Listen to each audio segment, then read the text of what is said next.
Hi everyone, my name is Hanifa Ibn Kakoza. I'm here because my friend Sharifana Kalema Hajat invited me to tell my story about believe in yourself. We've been together with my friend for quite a long time, my sister, and she knows what I've gone through. That's why she was really asking me to tell you something about believing in yourself.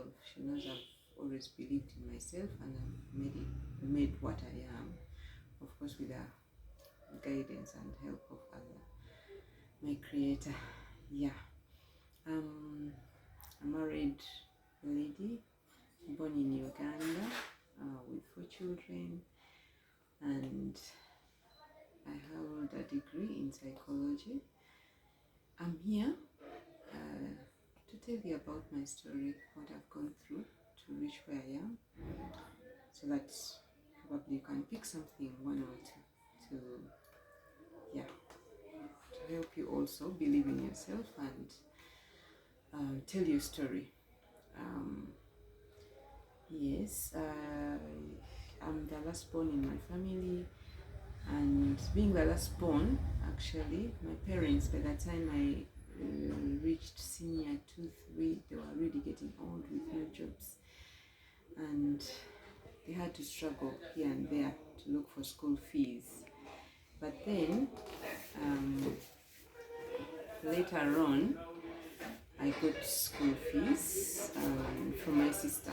She was paying for my school fees and I was excited. Everything was going on well.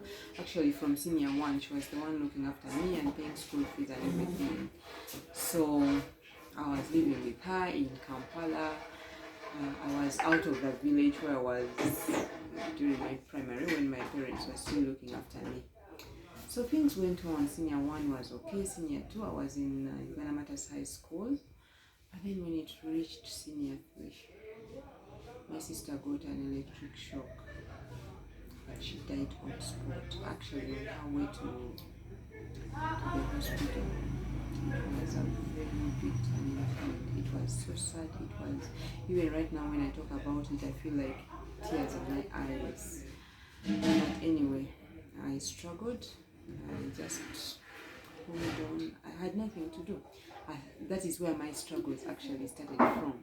I started looking for school fees, going around my other siblings, trying to ask them to give me school fees and everything, but it was so difficult.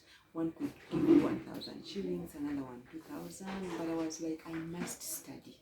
And there were even some men who volunteered to marry me so that they can take on my education. But I was like, no, I have to study before I get married. I have to finish studies. But they had money.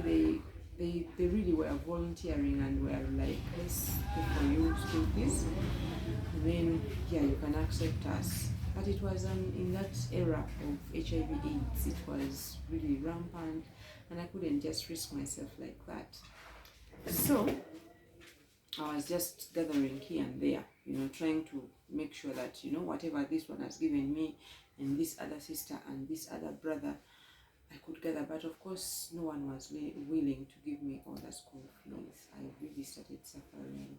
I changed schools. By that time, remember, I was in Uganda Matters High School.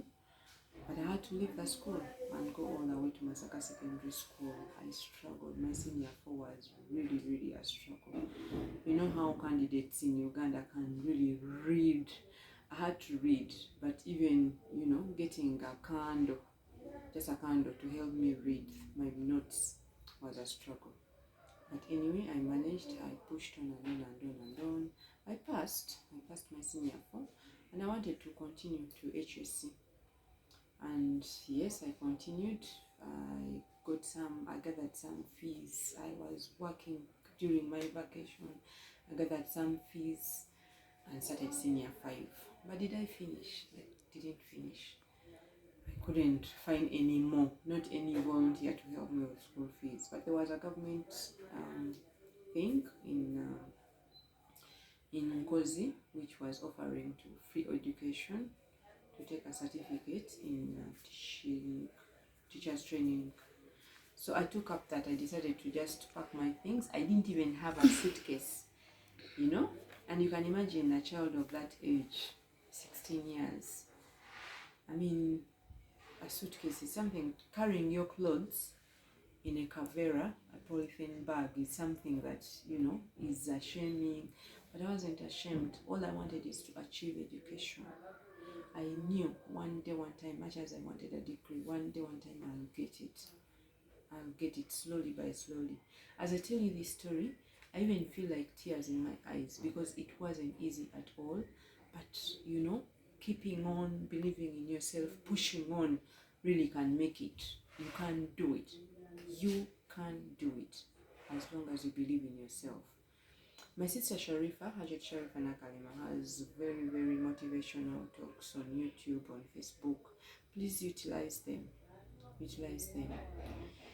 As I was in Nkozi, because I had already started my education in senior 5 and I couldn't finish, I found them already on the way. I had to write notes. I could not sleep. Notes each and every night. I was copying notes. As I copy, I read. And just in 2 weeks' time, it was examination time and I passed. I copped up. I was like, now this is my trend. In the beginning, I didn't really want to be a teacher, but you know, like there's nowhere where you cannot succeed. I've succeeded. I started as a teacher. From there, I went on and got a diploma, still in education. I was working, but getting very little. I was working as a teacher, but getting very little money. I was like, okay, let me just continue with my education. I continued. That's why I'm actually emphasizing that you really have to utilize Hajat Sharifa's shows because they are really very educative. She has a lot of education material. And from there, you can really get a lot of knowledge. And whenever you get knowledge, you actually add on, you keep on adding on. As long as you believe in yourself and say, I will do it, I can do it, I'll manage. That is the strength I want in you. So, as I finished my diploma, I got my other sister was working in HIV/AIDS counseling department in Zambia Hospital. There was a government still scholarship to study counseling. She put in my name, but they only wanted medical people, nurses. And she said, but I think you're a bright person and you're so motivated and you have that energy to continue. Please go and take it up. I went, took it up. I studied with nurses, medical doctors, but ideally, it was meant to be for only medical people. I caught up. I got so much of that information in the medical field, and then I started actually yearning to, or actually advance in that area. And yes, I did.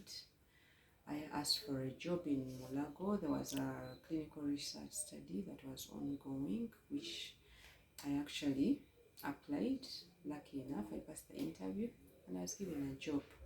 Within that, remember I had a diploma and a certificate in HIV/AIDS counseling. Also had a certificate in education. But within, as I was there, I tried to be helpful. I was really helping the doctors, helping the nurses, engaging in so many activities while I was actually learning, incidental learning, and they actually mentored me to help them out because they saw I was a useful person, very hardworking. They took me up, and you know, my manager took me to Nairobi to continue studying. I got a certificate there. In clinical research monitoring. I got another training in Netherlands. I also continued. I got a postgraduate diploma in advanced in a clinical research, advanced medicine, and research-based medicine. I got a postgraduate diploma in that. I continued. I joined. I took up a master's degree. Before that, I got a degree in psychology. That's when I applied for the other postgraduate diploma in that area.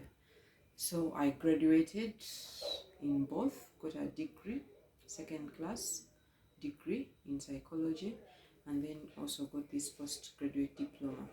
By that time, my manager really liked me a lot because I was hardworking and I was dedicated, and I was also learning more new things every time. Right now, many people think that I'm a doctor, but I'm not. But you know, my current job, I'm a clinical research associate, and this helps me move around countries, multiple countries, to do my work, clinical research monitoring. I'm a clinical research associate. But this was because I struggled to learn and also continue to struggle and learn more and more add on. As like, you know, my parents raised me up, they got me up to senior 4, and of course eventually my dad died, yes, but that couldn't stop me from advancing. That, you know, me, I didn't study because my parents didn't have money. No, I continued. I believed in myself. I said I must get a degree. I must, and even a master's degree. I applied in London College for a master's in clinical trials, because now I was involved in clinical trials, and I had no scholarship, but I could save and struggle and save. Remember, by that time I already had children. By the way, my firstborn is in UK, and he's not on scholarship. He's a boy. He's not on scholarship. Yeah, but we struggle with my husband and struggle and pay him school fees. We are trying our best, but it's all about believing in yourself, working hard, trying to learn, getting all the opportunities to learn here and there, and get a lot of knowledge, and you know, of course, not forgetting that there is a creator, you know. So anyway, I'm now blessed. I'm able to, we have a home, comfortable home. Our children are going to school and in good schools, you know. Two of the first born and the second born are almost out of school now. They're about to get jobs. I'm sure they will. And it's not really little school fees. For example, my firstborn is doing pilot studies and aeronautic engineering in UK. Very expensive, but we are managing to pay his dues. I'm traveling for my job. I'm traveling in multiple countries. I've visited the USA, I've visited the UK, I've been in Netherlands, I've been in West Africa, I've been in South Africa, I've been in Southern African countries, I've been in all East African countries. And with all that travel, there's none that I pay from my pocket. It's my job, and I'm very much appreciative. I'm happy and grateful that I can, you know, manage to do that. But why? Because of education. What I really urge you is to believe in yourself. Try to be get as much information as possible. And I think I'll stop here. I love you all. Please get motivated and continue watching Hajat Makarima, Sherifa Makarima's videos, talk shows, so that at least you can also get something out of it. Believe in yourself. Yeah, till next time. Bye for now.